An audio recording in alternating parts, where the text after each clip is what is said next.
Tyler Hastings had torn 3 girls' uniforms that semester at Westmont Academy, each time claiming it was just a prank. But when he cornered Haley Sinclair in the science hallway and ripped her shirt clean down the back, exposing her to a crowd of recording phones, he didn't expect the quiet transfer student to execute a perfect judo throw that sent him sliding 20 feet across the waxed floor. What started as another case of unchecked male privilege at Connecticut's most prestigious prep school would explode into a Title IX investigation that exposed years of systematic harassment, and the shy girl they'd targeted would become the catalyst for a movement that brought down the untouchable golden boys of Westmont. The morning of October 15th started like any other at Westmont Academy. Haley Sinclair arrived at 7:30 a.m. clutching her second-hand biology textbook against her chest as she navigated the marble hallways of the $400,000 per year institution. She'd been at the school for exactly 6 weeks on a merit scholarship, one of only 12 students whose families didn't own yachts or vacation homes in the Hamptons. At 5'3" with strawberry blonde hair always pulled back in a simple ponytail, Haley had perfected the art of invisibility. She wore the mandatory navy blazer and plaid skirt, but hers came from the school's used uniform sale. The fabric slightly faded compared to the crisp new outfits her classmates sported. She kept her head down, spoke only when called upon, and spent her lunch periods in the library studying for the grades that kept her scholarship intact. But invisibility only worked if the predators weren't actively hunting. Well, look who's trying to sneak past us again. Tyler Hastings' voice echoed off the science wing's vaulted ceiling. At 6'2", with the build of a Division I lacrosse recruit and a trust fund worth $35 million, Tyler ruled Westmont's social hierarchy with the casual cruelty of someone who'd never faced a consequence in his 18 years of life. Haley's stomach clenched as she saw him blocking the hallway with his usual crew, Marcus Chen, whose father owned half the commercial real estate in Hartford, and Brad Torres, the wrestling team captain who'd already committed to Yale. They formed a wall of privilege and testosterone, their identical smirks suggesting they'd been waiting for her. "I need to get to AP Chemistry," Haley said quietly, trying to sidestep them. Tyler moved to block her again. "What's the rush? Scholarship girl? Afraid you'll lose your free ride if you're 30 seconds late?" He glanced at Marcus and Brad, who chuckled on cue. "Maybe we should check if you're wearing regulation uniform under that ratty blazer. Please just let me pass." Haley's voice remained steady despite her racing heart. She'd learned from 6 weeks of similar encounters that showing fear only encouraged them. "Please just let me pass," Tyler mimicked in a high-pitched voice. "God, you're pathetic. No wonder your dad couldn't afford to keep you in public school." The jab about her father who died 2 years ago, leaving her mother drowning in medical debt, made Haley flinch. Tyler noticed, and his grin widened. He'd found a weak spot. "Leave her alone, Tyler." The voice came from behind Haley. Jasmine Wright, one of the few black students at Westmont and the debate team captain, stood with her phone partially raised. "Don't you have someone else to harass? Maybe someone your own size?" Tyler's eyes narrowed. "Mind your business." "Right. This doesn't concern you." "Actually, it does," Jasmine said, stepping closer to Haley. "See? I've been documenting every time you corner female students in this hallway. Funny how you only target scholarship kids and minorities. That's starting to look like a pattern." For a moment, the hallway fell silent, except for the distant sound of other students heading to class. Tyler's jaw clenched, his face flushing red. Nobody challenged Tyler Hastings, especially not a black girl who was only at Westmont because her mother taught in the English department. "You threatening me?" Tyler stepped forward, using his height advantage to loom over both girls. "I'm stating facts," Jasmine replied calmly, though Haley could see her hand trembling slightly. "And the fact is, if you don't move, we'll be late for class. And I'll have to explain to Dr. Morrison why his star lacrosse player was blocking the hallway again." Dr. Morrison, the chemistry teacher and Tyler's lacrosse coach, had a reputation for protecting his players. But even he couldn't ignore a formal complaint with video evidence. Tyler's eyes darted between Jasmine's phone and Haley's downcast face. Then he smiled, not the cocky grin from before, but something darker. "You know what? You're right. We should get to class." He stepped aside with exaggerated courtesy. "After you, ladies." Haley and Jasmine hurried past, but as they did, Tyler's hand shot out and grabbed the back of Haley's blazer. The worn fabric, already stressed from too many washes, tore with a sharp ripping sound. "Oops," Tyler said loudly as Haley stumbled forward.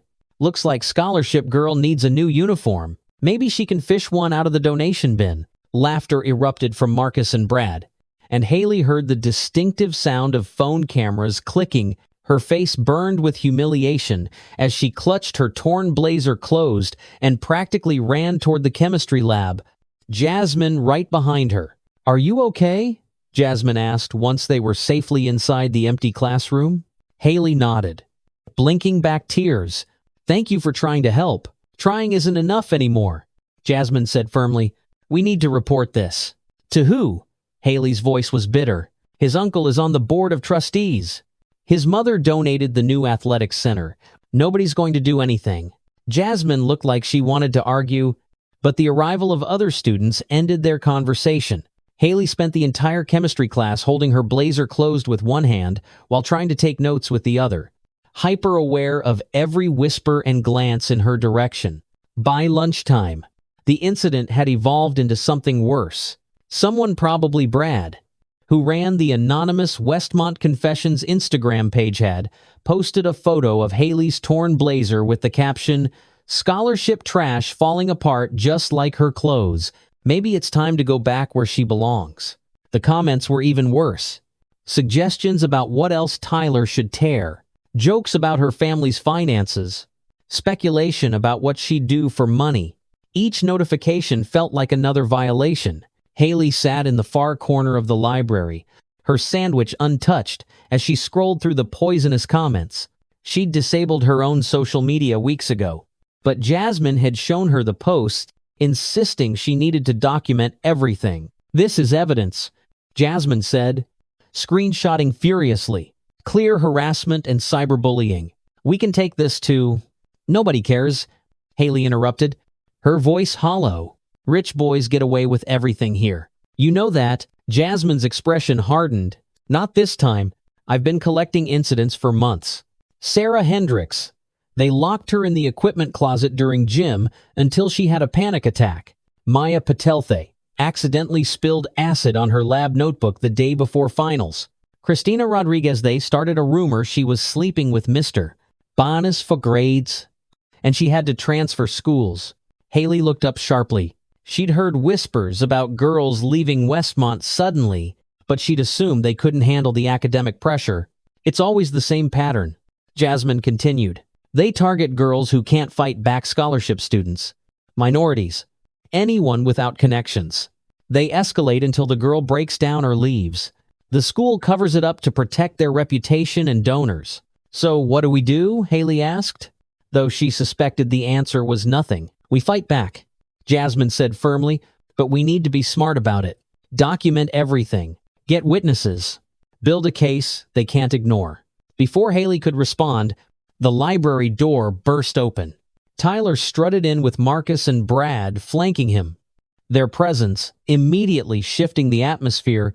Several students quickly gathered their belongings and left. "There she is," Tyler announced loudly, ignoring the librarian's sharp look. "Hiding out like a little mouse. That's what you are, isn't it? Sinclair? A scared little mouse who doesn't belong here. Mr.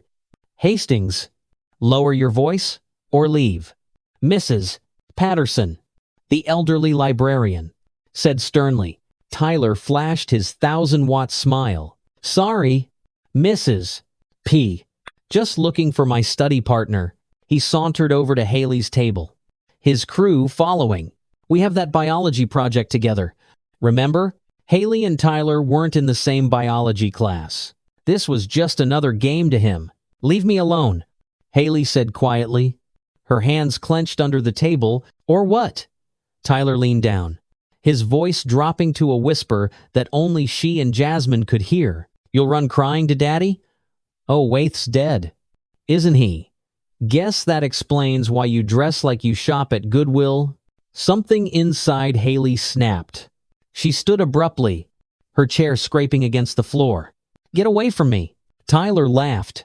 "Finally showing some spine? About time? I was starting to think you were completely—" His words cut off as Haley tried to push past him. He grabbed her arm, his grip tight enough to bruise, and spun her around. The sudden movement caused her already torn blazer to rip further, the sound echoing in the quiet library. "Let go!" Haley tried to pull away, but Tyler held firm. "Make me," he taunted, his friends laughing behind him. That's when Haley's training kicked in. 6 years of judo classes at the YMCA. Only extracurricular her mother could afford after her father's death had taught her that size didn't always determine the outcome of a confrontation. Her instructor, a former Olympic athlete who volunteered in their low-income neighborhood, had drilled into her that judo was about using an opponent's strength against them.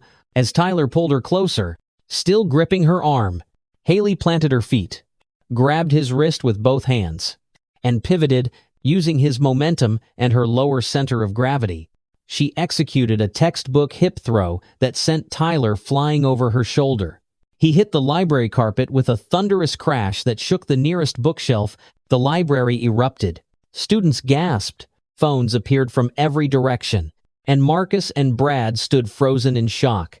Tyler lay on his back, the wind knocked out of him, his eyes wide with disbelief. "She assaulted me," Tyler wheezed when he finally caught his breath. "You all saw it. She attacked me." "You grabbed her first?"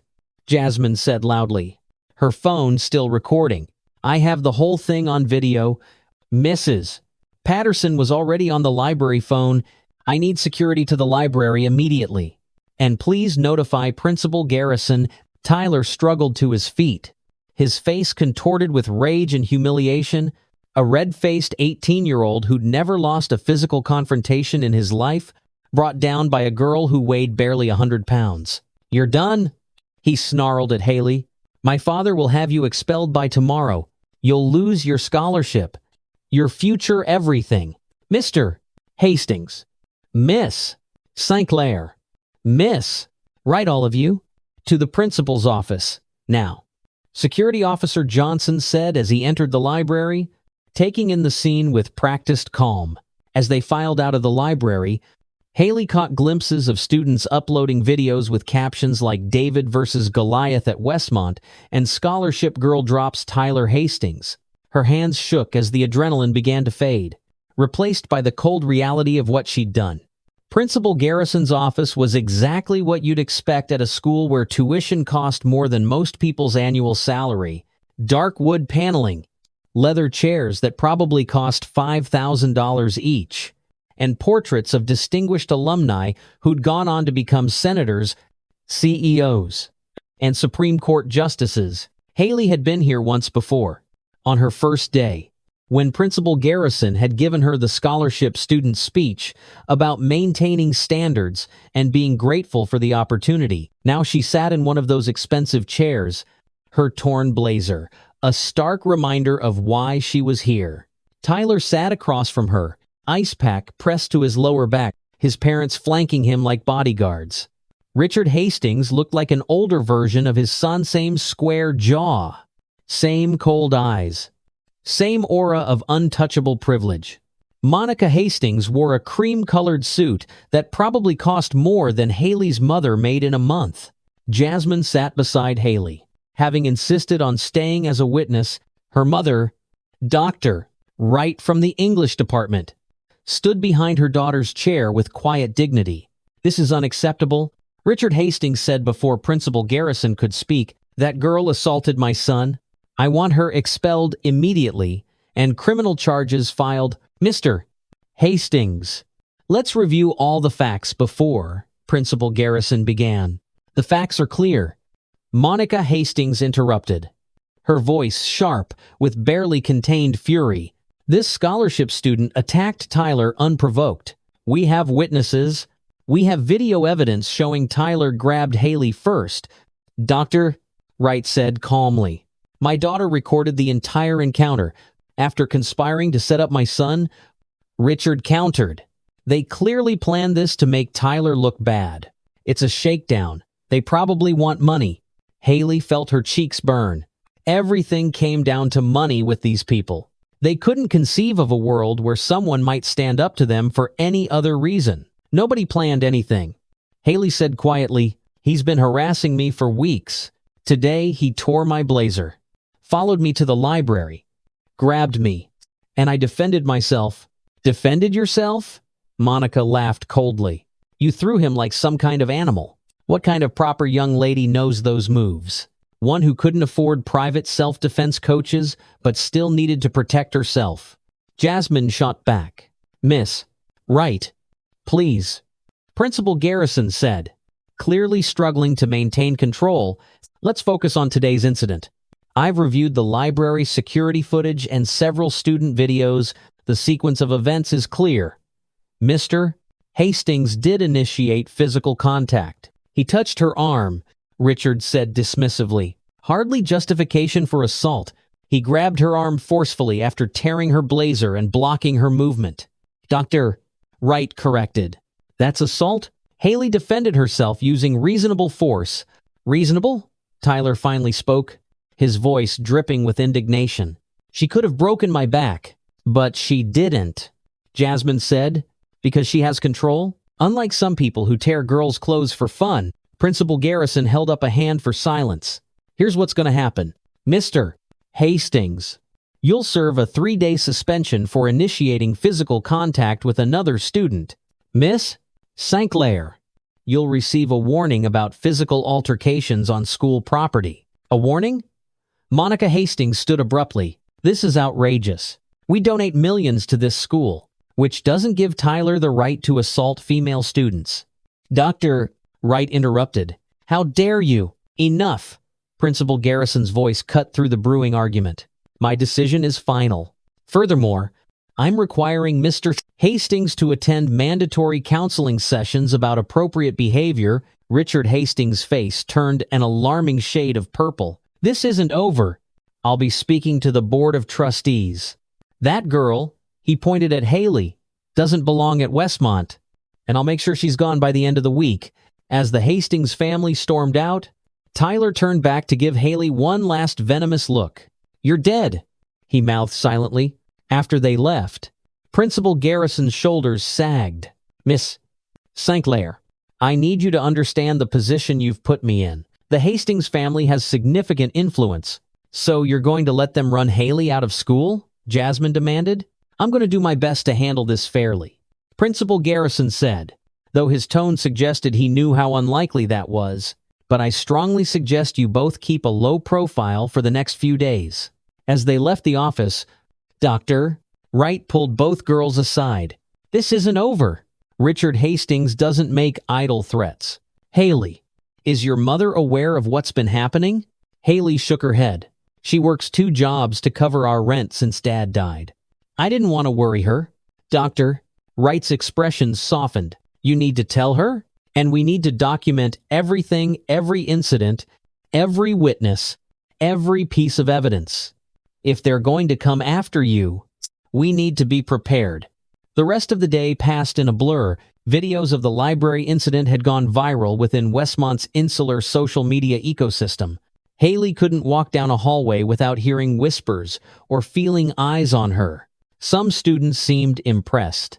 A few even gave her subtle nods of approval, but many more seemed scandalized that a scholarship student had dared to touch one of Westmont's golden boys. By the time the final bell rang at 3:15 p.m., Haley was exhausted. She'd spent her lunch period hiding in the bathroom after someone accidentally spilled chocolate milk on her backup shirt. Her locker had been decorated with printed screenshots from the Westmont confessions page, each comment more vicious than the last. She was gathering her books when she sensed someone behind her, her body tensed. Ready for another confrontation. Relax. It's just me. A familiar voice said. Haley turned to find Jasmine accompanied by 2 other girls she recognized but had never spoken to. Emma Chen, a junior who ran the school newspaper, and Sophia Martinez, captain of the girls' wrestling team. "We need to talk," Emma said, glancing around to make sure they weren't being overheard. "About Tyler and his crew." "What about them?" Haley asked warily. "They've been getting away with this stuff for years," Sophia said, her voice tight with anger. "What happened to you today?" "That's just the tip of the iceberg. We've been collecting stories, evidence, waiting for the right moment to expose everything, and you throwing Tyler on his ass might just be the catalyst we needed," Emma added with a grim smile. Jasmine pulled out her phone, showing Haley a shared document titled The Westmont Files. As Haley scrolled through, her eyes widened. Page after page of incidents, testimonies, screenshots, and evidence.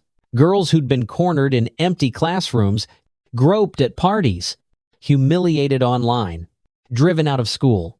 The pattern was clear and damning. "Why hasn't anyone done anything?" Haley asked, though she already knew the answer.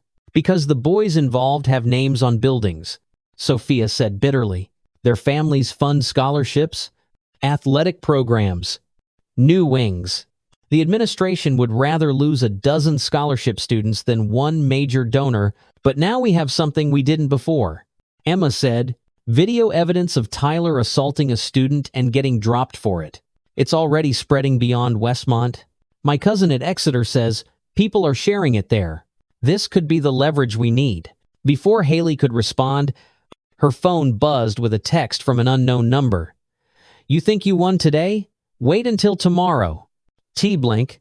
She showed it to the others, who exchanged knowing looks. "He's going to escalate," Jasmine said. "They always do when their power is threatened." "Let him," Sophia said firmly. "We'll be ready."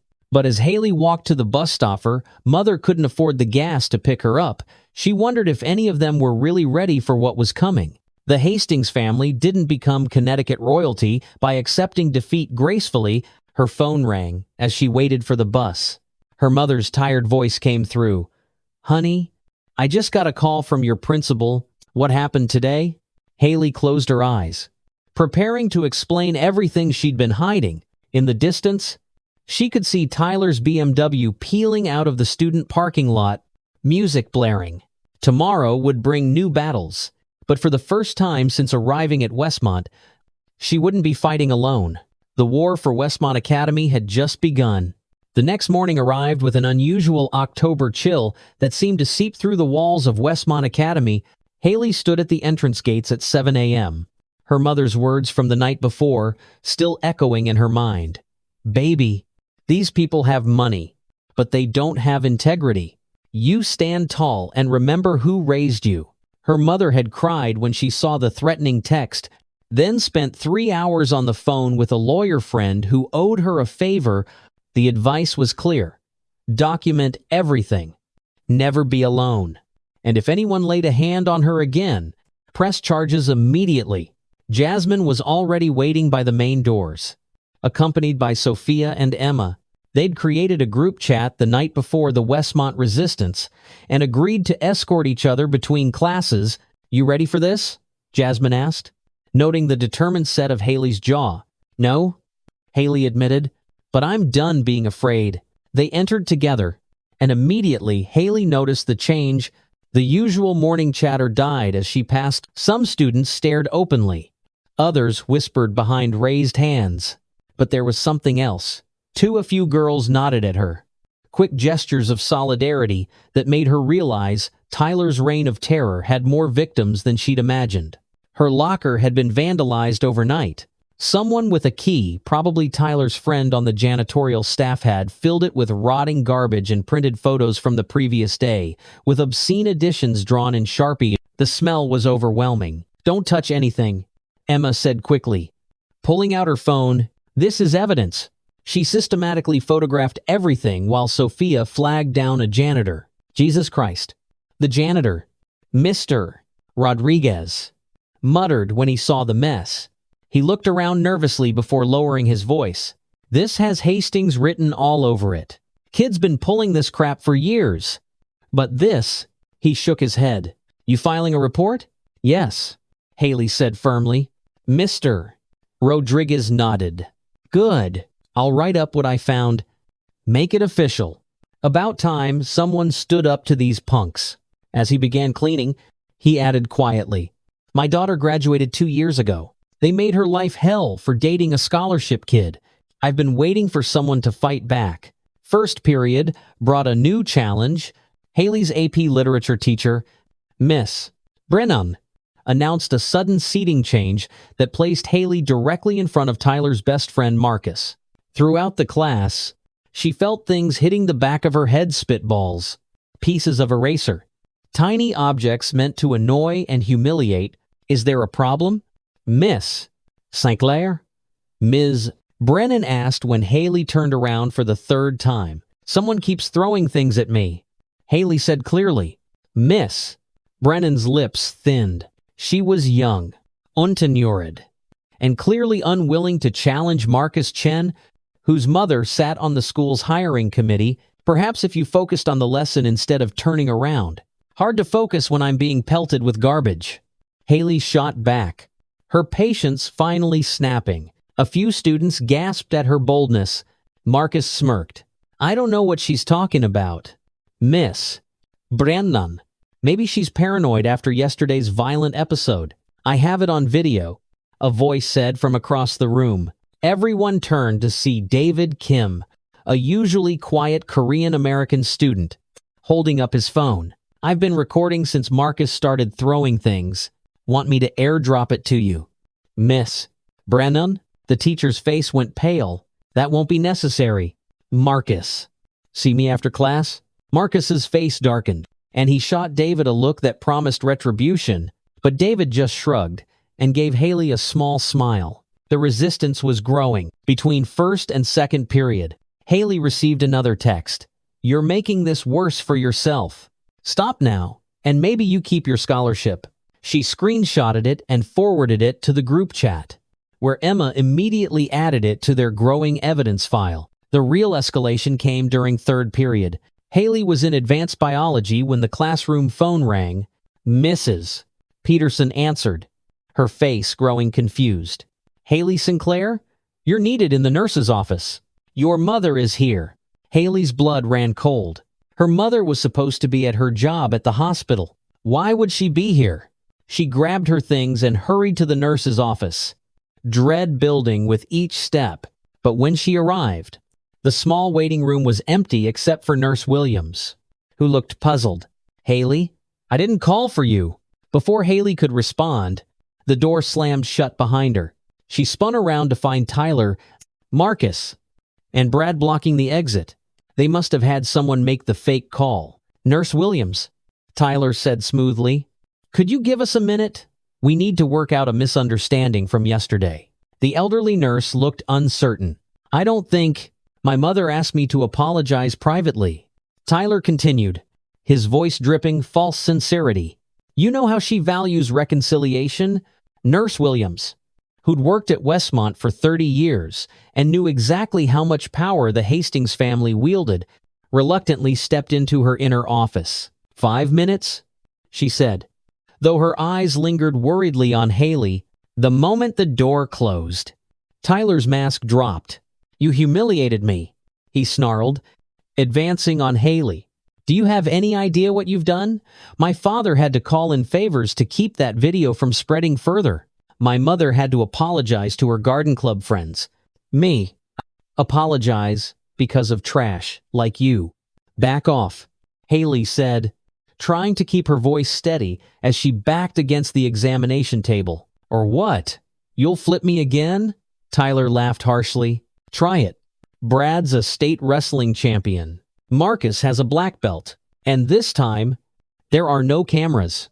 They'd chosen the one spot in school with no security. Cameras. The nurse's office was considered a private medical space. What do you want? Haley asked, calculating distances and exits. I want you gone, Tyler said. Transfer out by Monday, or things get worse. And I don't mean stupid pranks like your locker. I mean your mom's job at the hospital. My uncle is on the board.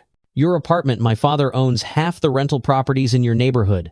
Your future. Good luck getting into any college when we're done trashing your reputation. You're threatening my family now? Haley felt rage building. Hot and dangerous. I'm explaining reality. Tyler said, you don't belong here. You never did. The only question is whether you leave quietly or whether we destroy your entire life first. Marcus pulled out his phone. Say you'll transfer. On video, make it convincing. That's when Haley noticed something they hadn't. Sophia Martinez standing in the doorway they'd forgotten to lock. Her phone held high. Live streaming to Instagram? Sophia announced loudly. 1,200 viewers and climbing. Hey everyone, Tyler Hastings is threatening a scholarship student and her family. Real classy. Guys. Tyler whirled around, his face going white. Turn it off. Make me. Sophia said, echoing his words from yesterday. Oh wait. You only fight people smaller than you. And even then, you lose. Brad moved toward Sophia, but she stepped back into the hallway where students were already gathering, drawn by her loud announcement. Emma appeared with the school newspaper's camera. David Kim had his phone out. And suddenly Tyler's private intimidation session had become very public. This is illegal, Marcus shouted. You can't record without consent. Actually, Emma said calmly, Connecticut is a one-party consent state for recordings in public spaces. And threatening someone's family? That's criminal extortion. I'm sure the 1,500 viewers would be happy to testify.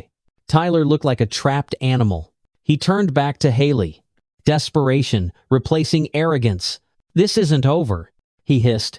Yes, it is. A new voice said. Principal Garrison pushed through the crowd, his face grim. Behind him stood two uniformed police officers. Mr. Hastings. Mr. Chen. Mr. Torres Me office. Now, officers, please escort them. You called the cops? Tyler sputtered. I did. Dr. Wright emerged from behind the principal Aniu Jan, Wani Aniu Essa. When we saw the live stream of you threatening a student and her family, we had no choice. That's criminal behavior. Mr. Hastings. As the officers led the three boys away, Tyler looked back at Haley with pure hatred, but for the first time, she saw something else in his eyes. Fear. The rest of the day became a blur of statements, reports, and revelations. The live stream had exploded beyond Westmont's borders, trending on TikTok with number Westmont Bullies. News vans appeared outside the school by noon. Parents flooded the administration with calls. In Principal Garrison's office, Haley sat with her mother, who'd left work the moment she got the call. Lisa Sinclair might have been wearing scrubs and looked exhausted from her night shift, but her eyes blazed with protective fury. They threatened my job, Lisa said quietly. They threatened our home, Mrs. Sinclair. I assure you the school takes these threats very seriously, Principal Garrison said, though he looked like he'd aged 5 years in the past hour. Do you? Lisa asked. Because from what I'm hearing, this has been going on for years. How many girls have been driven out? How many families threatened? How many crimes covered up because the perpetrators' names are on your buildings? The principal had no answer. By 2 p.m., the situation had spiraled beyond anyone's control. The live stream video had been picked up by local news stations. Number Me Too activists were sharing it. Legal analysts on Twitter were explaining how Tyler's threats constituted multiple felonies. Westmont's carefully cultivated image was crumbling in real time. An emergency board meeting was called. Parents descended on the school, some demanding justice. Others trying to protect their sons. Richard Hastings arrived in a motorcade of black SUVs, his team of lawyers in tow. But he'd miscalculated. This wasn't a private school matter anymore. This was national news.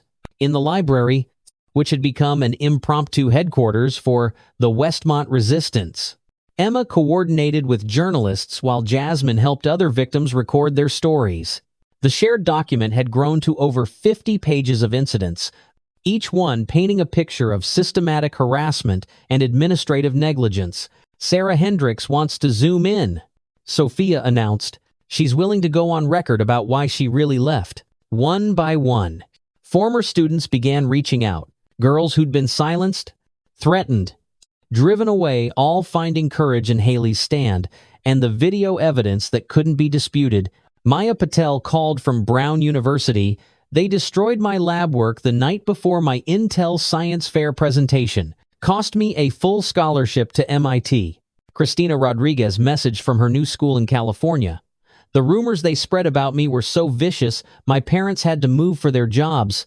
We lost everything. Each story added weight to the avalanche, crushing Westmont's culture of complicity. At 3:30 p.m., an emergency assembly was called. The auditorium filled with students, parents, reporters, and board members. Principal Garrison looked defeated as he approached the podium. Recent events have exposed serious cultural issues at Westmont Academy. He began, reading from prepared notes, effective immediately. Tyler Hastings, Marcus Chen, and Bradley Torres are expelled pending criminal investigation. Furthermore, I'll be stepping down as principal to allow new leadership to address these systemic failures. The auditorium erupted. Some parents protested loudly. These were their sons. Their legacy admits, their dynasty members being cast out. Others applauded. Finally seeing accountability, Richard Hastings stood up, his face purple with rage. This is a witch hunt. One manipulated video and you destroy 3 young men's futures? Sit down, Richard, a woman's voice commanded. Monica Hastings stood at the opposite end of the auditorium. Her perfect composure finally cracked. Our son threatened a girl's family. He's been terrorizing female students for years. We enabled it. We all did. The auditorium fell silent at her unexpected betrayal of the family line. She continued, her voice shaking, I have a daughter at Exeter. What if someone did this to her? What if I found out the administration covered it up for donations? She looked directly at her husband. We're done protecting him. He needs to face consequences. The board meeting that followed was swift and decisive. A Title IX investigation was launched. New anti-harassment policies were implemented. A zero-tolerance stance was adopted. The entire athletic department would be reviewed. Counseling would be mandatory for all students. But the real change came from the students. The next morning, Haley arrived at school to find the hallways transformed. Girls wore buttons saying, "We stand with Haley." Boys wore shirts reading, "Real men don't harass." The toxic culture that had allowed Tyler and his crew to operate was being actively rejected. In the cafeteria, the elite table, where Tyler had held court, sat empty. Students who'd previously competed for his approval now distanced themselves from his legacy. The social hierarchy that had enabled abuse was crumbling.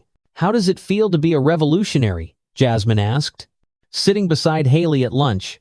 Exhausting, Haley admitted. She'd barely slept, fielding interview requests and dealing with the emotional crash after days of adrenaline. Emma joined them, laptop open. The Times wants to do a feature. CNN called, "The story's gone international apparently." Elite school abuse is a global issue. Who knew? Everyone who lived through it, Sophia said dryly. David Kim approached their table hesitantly. Mind if I sit? My usual crew is reorganizing after yesterday. They made room, and soon their table grew. Students who'd been silent supporters, victims who'd been too scared to speak, allies who'd been waiting for change all gathered around the girl who'd thrown a bully and sparked a revolution. A week later, the criminal cases were moving forward. Tyler faced charges of assault, extortion, and criminal threatening. Marcus and Brad were charged as accomplices. The investigation had uncovered years of covered-up incidents leading to additional charges.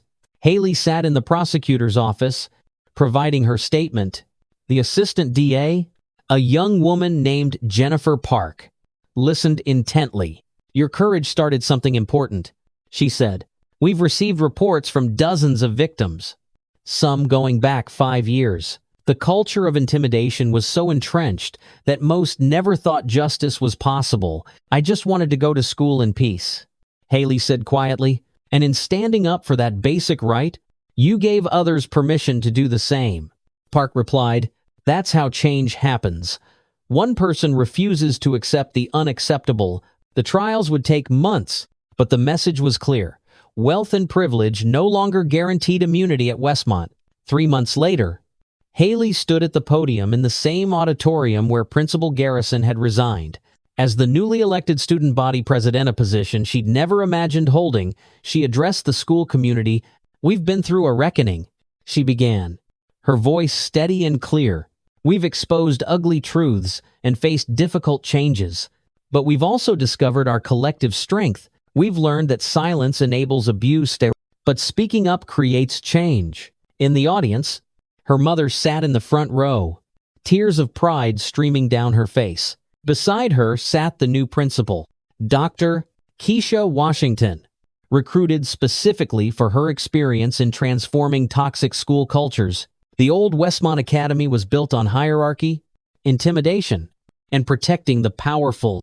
Haley continued, "The new Westmont will be built on respect, accountability, and protecting the vulnerable. We're not just changing policies, we're changing culture, and that requires all of us." She looked out at the sea of faces: students who'd found their voices, teachers who'd found their backbone, parents who'd faced uncomfortable truths about their children and themselves.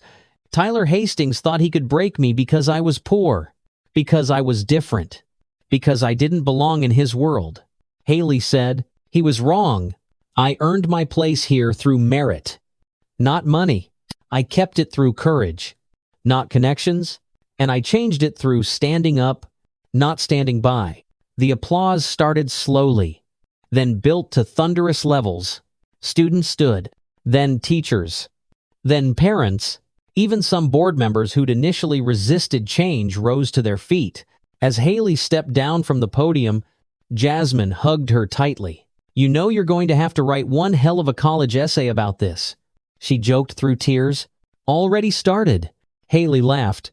Working title, "How Judo Threw Down Injustice." Emma groaned.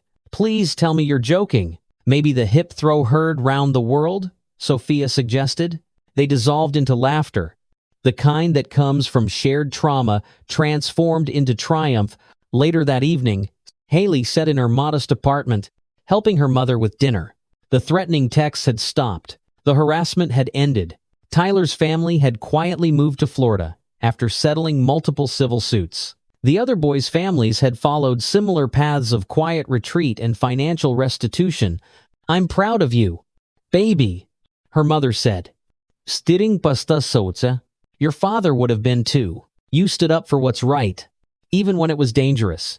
"I was terrified," Haley admitted, "every single day." "Courage isn't the absence of fear," her mother said. "It's doing what's right despite the fear. You changed that school, Haley. You saved other girls from going through what you did." Haley's phone buzzed with a text from an unknown number. For a moment, her heart raced. Old habits died hard. But when she opened it, she smiled. "Hi, Haley. My name is Grace. I'm a freshman at Westmont. Because of you, I reported a senior who was harassing me, and the school actually did something. Thank you for making it safe to speak up." She showed her mother the message, and they both teared up. "This is why we fight," her mother said softly, "not just for ourselves, but for everyone who comes after." As they sat down to dinner in their small kitchen, Haley thought about the girl she'd been just months ago, quiet, invisible, just trying to survive. That girl had discovered she was stronger than she knew, braver than she believed, and capable of creating change she'd never imagined. The scholarship girl who didn't belong had become the student who transformed Westmont Academy. The judo throw that lasted 3 seconds had created ripples that would last for generations. Tyler Hastings had torn her blazer, but Haley Sinclair had torn down a system, and that was a victory worth more than all the money in Connecticut. 6 months after the library incident, Westmont Academy's transformation was featured in a documentary about combating sexual harassment in elite institutions.